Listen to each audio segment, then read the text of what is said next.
Estamos começando mais um Café Bom Dia nesta quarta-feira, dia 17 de março. E aqui você vai ficar por dentro de tudo que está acontecendo aqui em Erechim e também na região.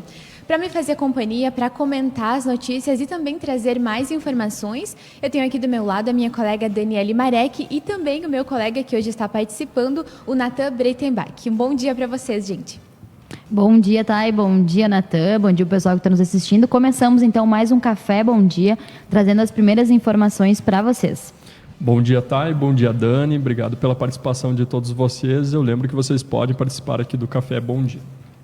Isso, gente. Agora nós começamos a falar sobre algo que teve muita repercussão ontem, que é uma notícia de segurança. Eu tenho aqui informações apuradas pelo nosso jornalista Leandro Zanotto, que um homem foi encontrado já sem vida dentro de uma caixa de água no Lar dos Velhinhos aqui de Erechim. Conforme as informações que eu tenho aqui, Darcy José Maciel, de 64 anos de idade, foi encontrado já sem vida dentro de uma caixa de água na tarde desta terça-feira, dia 16. E foi ali, no Lar dos Velhinhos aqui de Erechim. Segundo informações, ele trabalhava no local e no início da tarde informou que iria fazer a limpeza da caixa. Por volta das 16 horas, colegas sentiram a falta do trabalhador e, ao procurarem, localizaram o corpo dentro da caixa de água. Uma equipe do Corpo de Bombeiros foi ao local para fazer esse resgate. Segundo a declaração das informações, a morte foi causada por afogamento.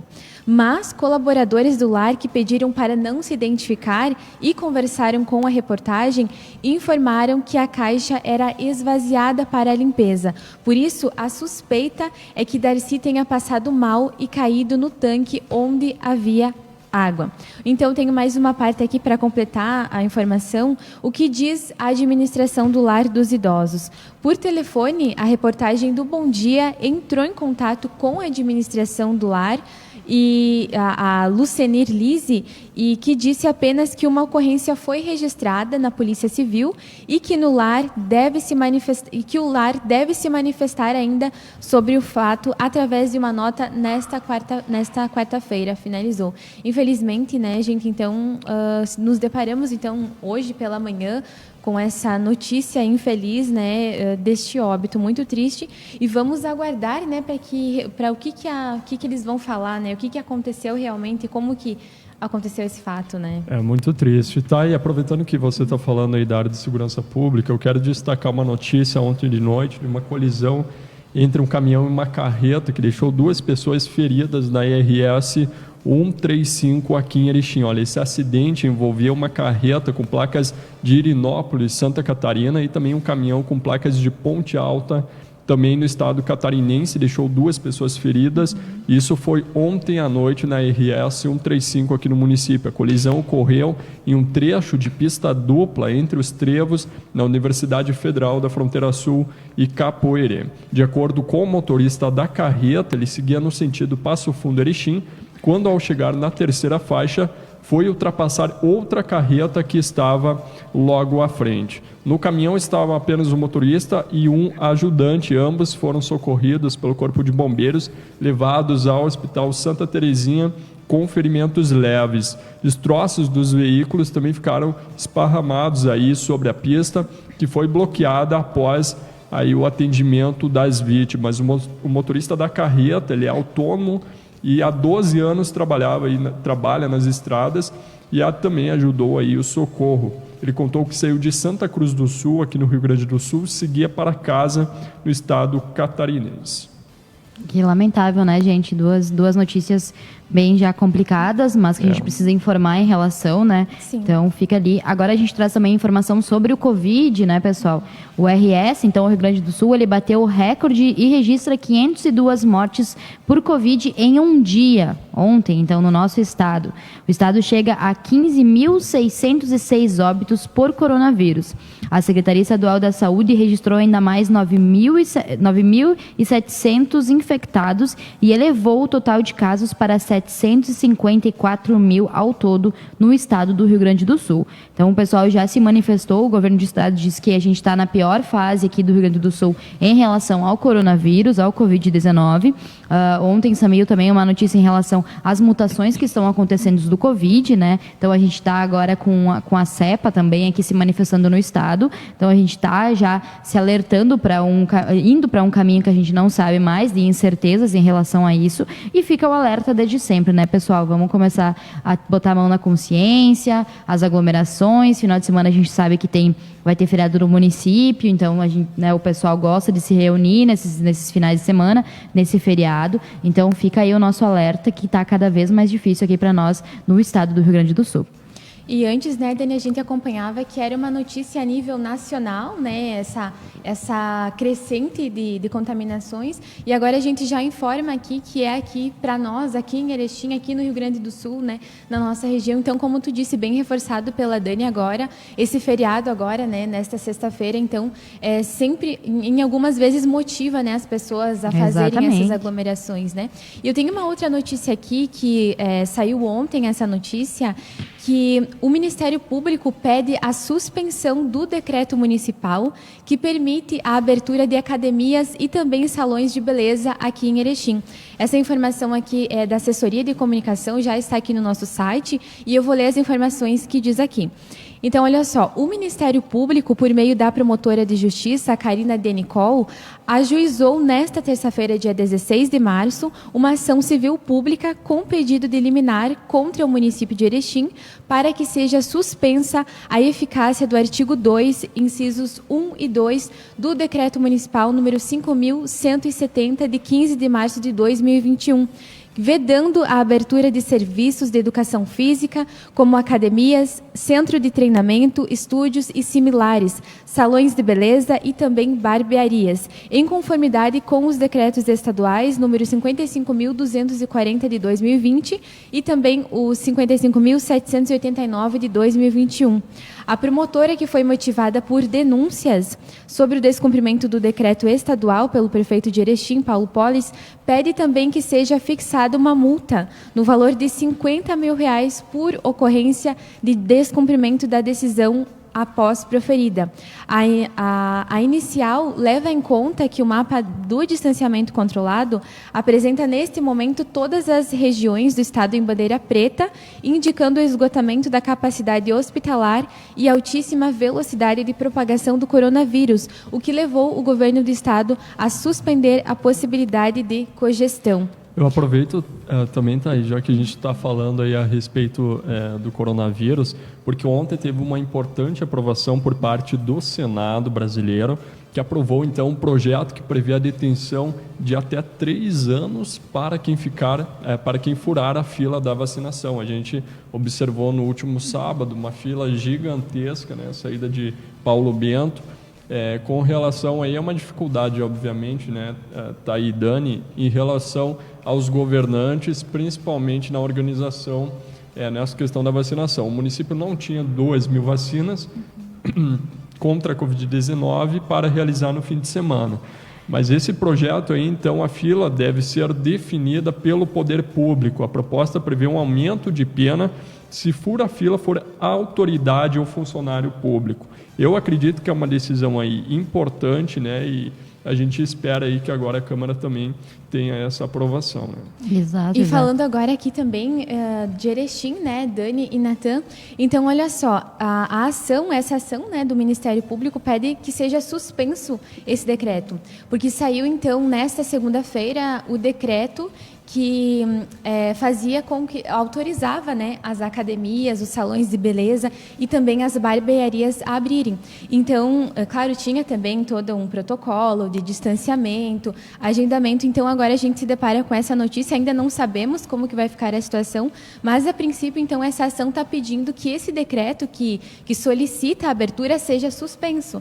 Então, para não abrir mais, no caso, as academias, os salões, e a justificativa que eles estão dizendo é devido ao estado do Rio Grande do Sul, em bandeira preta, a essa superlotação das UTIs, o número, né, de aumento de casos de coronavírus. Só que é uma situação também complicada, né, Dani e Natan, porque tem esses dois lados, né?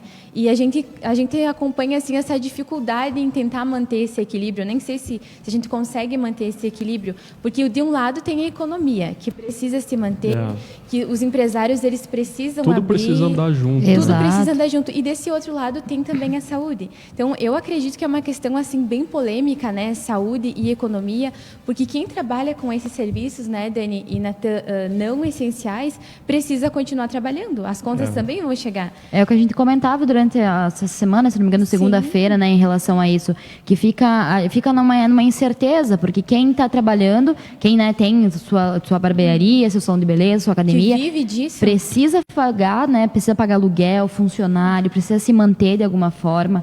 E daí, de um lado, a gente vê que precisam trabalhar, mas do outro lado, a gente vê que ainda assim o coronavírus aqui no estado, aqui em Erechim, está avançando cada vez crítica a mais. situação Então, e a gente sabe, né, que querendo ou não, tem todos os protocolos possíveis, todos os comércios daqui de Erechim, né, Sim. têm os protocolos, fazem as coisas acontecerem. Entretanto, ainda a gente vê o crescimento ainda absurdo do coronavírus aqui em Erechim. Então, a gente fica o questionamento. Se o comércio está fazendo todos os protocolos possíveis, por que não abrir? Mas aí tem um outro lado. Mas se abrir, como é que vai ser a questão do coronavírus? E a gente ressalta, como viu esse final de semana, o pessoal fazendo a aglomeração aqui na rua, indo para lugares, ainda encontrando gente, né? Saindo, sentando, comendo, tomando chimarrão. Então, a gente vê, são duas linhas, né? Tipo, uma linha muito tênue em uma e a outra. A gente espera ainda, né, Dani, aproveitando a tua fala em relação à cogestão, né, se vai ter essa aprovação por parte do governo gaúcho. Exato. Ontem foi anunciado pelo presidente da Assembleia Legislativa, o Gabriel Souza, que o governo do Rio Grande do Sul vai permitir, a partir da próxima segunda-feira, se não me falha a memória, dia 22 de março de 2021, a retomada desses serviços considerados não essenciais pelo governo gaúcho. Então, a gente aguarda em relação... só que, claro, é uma dificuldade, porque como você bem colocava, Dani, a gente tem, por exemplo, em Erechim o fechamento do seminário, né, Nossa Senhora de Fátima, mas, por outro lado, a gente não tem como fechar uma rua. Exato. E ontem, em conversa com o Rodrigo Finardi, ele me falava justamente essa questão, que é uma dificuldade do poder público também de frear, né?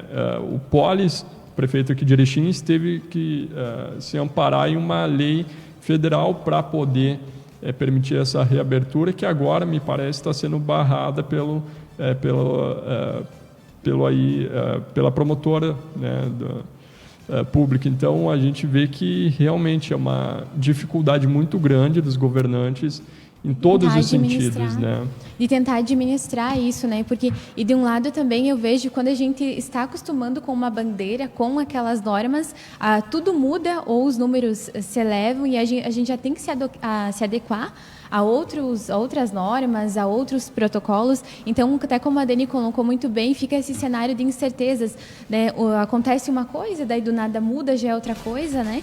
Então, é realmente um desafio, porque não é fácil também, né, administrar toda essa situação. Até porque o vírus, assim, ele não escolhe, né? Exato. Não escolhe quando que vai aumentar, quando que vai diminuir, e é complicado também. Não, e tem também, né, Thay e Natan, e o pessoal que está nos assistindo, cidades aqui do Brasil, né, do estado de São Paulo, Rio de Janeiro, eu vi umas cidades em Minas Gerais também, que estão decretando lockdown. Então, o pessoal, ontem saiu as notícias, uma das cidades que eu vi que entraram em lockdown foi Ribeirão Preto e Araraquara, do estado de São Paulo, que são cidades menores do que Erechim. Araraquara, se não me engano, tem 80 mil habitantes, Ribeirão tem 132 mil habitantes, e eles estão fazendo lockdown porque não conseguem mais frear o vírus. E aí foi as imagens que a TV trouxe, eram de um cenário de quase de filme, porque o pessoal lotando o mercado, estava faltando comida já nos supermercados de São Paulo, porque em relação a isso. Então, a gente não está muito longe disso acontecer aqui no nosso estado do Rio Grande do Sul, não. Se o vírus começar a continuar nessa grande crescente, onde a curvatura está cada vez maior, a gente está, sim, indo para um cenário em que é possível acontecer um lockdown aqui, sim. E daí eu peço para vocês, gurias, e também para o pessoal de casa, será que seria uma alternativa viável a gente fechar tudo? Porque em março do ano passado, a gente tinha esse pedido de fique em casa, coisa e tal, porque a gente vai estar em uma superlotação nas UTIs. E agora a gente observa isso, e então me parece que a gente só ficar em casa não seja talvez uma alternativa, mas os cuidados eles precisam ser redobrados, né, em relação... Claro, por exemplo, para quem vai ao supermercado, que é considerado um serviço essencial, e não vai, por exemplo, comprar sapatos, enfim... roupas que são consideradas hoje pelo governo do estado do Rio Grande do Sul não essenciais, não muda muita coisa. O pessoal que vai no mercado e está impedido de comprar aquilo que o governo acha que não é essencial, item essencial. Mas essa pessoa ela vai no mercado, então a questão física do vírus me parece que ela não tem garantia nenhuma, né, em relação, ou pelo menos tem pouca garantia, em relação à contaminação, se vai ou não contaminar, porque a pessoa já vai estar no supermercado. Exato, claro que tem uma concorrência desleal em relação aos outros comércios, sim, existe isso, mas eu acredito assim, fechar totalmente, quem sabe não seja uma alternativa, até porque pessoas que ficam em casa, e a gente sabe, obviamente, tem uma redução na contaminação, a probabilidade dela se contaminar com o coronavírus, ela fica mínima, mas não é uma garantia total. Então, como que a gente vai recuperar a economia nesse sentido se a gente fazer um lockdown? Exato. E aí pode acontecer de nós ficarmos sem condições econômicas e também sem a saúde. Se essa, digamos assim, se o problema não está no comércio, a cidade fica assim, sem angariar recursos, diminui, né, esse valor dos cofres públicos, e aí é complicado desses dois lados. Claro, né? Porque o que acontece? Eu estava conversando na última semana com os dois presidentes, né? O presidente da CDL, a Rosângela Trilha, e também o presidente do Cindy Lojas e também diretor do FEComércio aqui do Rio Grande do Sul.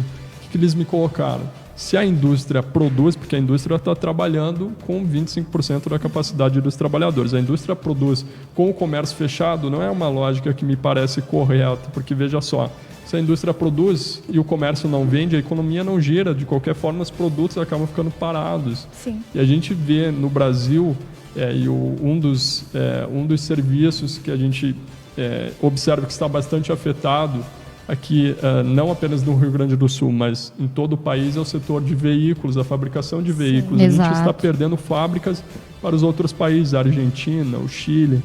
Então, claro, o Brasil ficou um dos países muito atrás dos demais em relação à negociação com a vacina, por justamente ela não dar uma eficácia logo no início. Mas a questão de contratação, e o Eduardo Leite, o governador, falou isso em relação ao Bolsonaro. Claro que a gente vê que provavelmente é uma politicagem, né, por uma projeção futura aí em relação à presidência da República, mas me parece que o Brasil ele ficou muito atrás, os dados comprovam isso em relação à negociação da vacina, porque logo que lança a vacina, por mais que não tenha 100% eficácia, você já pode fazer a questão de contratação, enfim, Sim. e deixar doses separadas. Então, me parece que isso também foi um erro do governo federal, e agora os estados...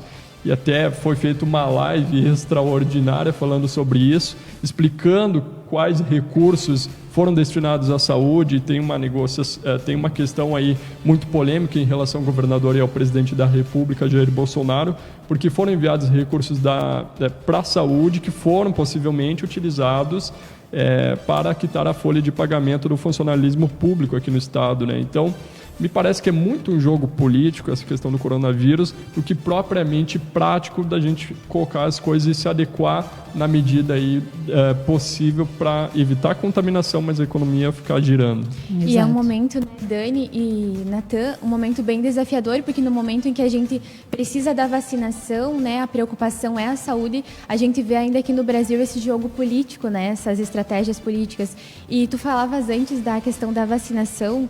Na semana passada, Dani, eu conversei com o presidente da Federação das Associações dos Municípios aqui do Rio Grande do Sul. E eu pedi para ele, olha só, Se caso acontecer do governo federal atrasar a entrega das vacinas para os estados e, consequentemente, aqui para os nossos municípios, é possível que o Rio Grande do Sul, que a federação faça alguma ação para a gente comprar, o próprio Rio Grande do Sul comprar as vacinas diretamente dos laboratórios? E ele disse que sim, e me garantiu que sim, que o Rio Grande do Sul ele já está preparado se caso acontecer um atraso do governo federal em atrasar a entrega das vacinas. Ele disse que o Rio Grande do Sul já tem uma estrutura montada e que, segundo eles já estão preparados caso isso ocorra para o Rio Grande do Sul comprar essas vacinas diretamente dos laboratórios e não deixar, digamos assim, os municípios carecerem. O que seria um avanço, essencial, né? Exatamente. Para nós seria super um avanço em relação aos próprios municípios aqui, né? Que a gente vê que a gente depende ainda muito do governo federal em relação a isso, mas se viesse diretamente do governo estadual, acredito eu que a gente já estaria hoje nos passos bem grandes assim em relação à imunização. Mas tá, e vamos dar um olá para o pessoal que está nos assistindo em casa agora. Vamos lá, então. Temos aqui a participação da Jacir Martarello. Diz, bom dia, esse é o Jornal Top Nota 10. Um abraço. Que legal, Jacir. Um abraço para você. Temos também a Kelly Centenário Giacomel. Ela diz, bom dia, boa quarta-feira a todos. Para você também, Kelly, um ótimo dia. Aí ela dá palminha e também ela fala muito bom. Temos aí participações, eu lembro que você pode participar aqui também, deixando o seu comentário, falando o que você está achando, que informação que você viu também, que você gostaria de conversar aqui conosco, você pode interagir. 8h51, Dani. Falando ainda sobre a questão da pandemia aqui na nossa região de Erechim, o governo municipal vai auxiliar empresas, matéria que está na página aqui do Jornal Bom Dia, página 5 da edição desta quarta-feira, onde traz o destaque que a Câmara de Vereadores de Erechim aprovou por unanimidade na tarde desta segunda-feira, dia 15, o projeto de lei executivo 029 de 2021, que autoriza o município a realizar convênios com instituições financeiras e subsidiar juros de financiamento para o enfrentamento econômico da pandemia da Covid-19. Então a gente tem aqui uma notícia em relação a isso, que também traz um pouco de respiro, né, para os comerciantes aqui da nossa cidade, vendo que o Poder Legislativo já está também pensando neles, né, correndo atrás, para que seja minimizado aí os efeitos que consecutivamente vai estar aparecendo nos próximos meses para os nossos comerciantes aqui da cidade, né, gente? É muito importante, o pessoal já pode entrar em contato aí pelo telefone, né, da Secretaria de Desenvolvimento Econômico aqui do município. Os atendimentos eles começam na próxima segunda-feira, mas o pessoal já pode ir agendando aí os empresários, porque realmente é uma dificuldade que a gente observa, né, isso é fatal, tem muitos comerciantes, empreendedores que não vão poder reabrir seu comércio, né, mas aí fica uma boa ajuda, parabéns aí aos vereadores que aprovaram todos, né, por essa causa importante. Esse auxílio é como se fosse um auxílio emergencial para os empreendedores que também precisam enfrentar essa pandemia, Tayane. E é importante destacar, a gente comentava antes que, claro, é um cenário desafiador para os governantes, para os estados, municípios, mas também é importante a gente destacar que coisas estão sendo feitas, né? As ações estão acontecendo, né? Então, mesmo tendo essas ações, a gente vê um cenário desafiador, mas as coisas estão acontecendo e a gente acompanha aqui. E minha outra notícia positiva também, Dani, Natan, que eu tenho aqui, é em relação ao estado, que tem previsão para receber, então, nesta quarta-feira, mais de 318 mil doses da Coronavac. Então, mais uma remessa contra a Covid-19, né? O carregamento dessas doses da Coronavac do Butantan chega ao aeroporto Salgado Filho a partir das 8h45, digamos agora há pouco, né? Previsão de chegada agora há pouco. E conforme o painel das vacinas, o Estado já recebeu, então, do Ministério da Saúde, cerca de 1.286.200 vacinas entre a Coronavac, a Oxford e também a AstraZeneca. Elas foram distribuídas aos municípios de forma igualitária, seguindo a população dos grupos prioritários. E aqui eu tenho um dado para fechar, então, a aplicação das vacinas no Rio Grande do Sul até às 10h20 do dia 16 de março, de ontem. Então, a primeira dose já receberam, né, 624.145 pessoas e a segunda dose 218.885 pessoas. Então, esperamos então mais essa remessa aí E quanto mais vacinas vir, né, não é totalmente a solução, porque todas as vacinas elas não têm 100%, né, de eficácia, mas já traz aí um alívio, né, a pessoa fica imunizada depois de alguns dias, né, então uma notícia positiva aqui para o nosso estado e também para nós, né, Dani? Exato.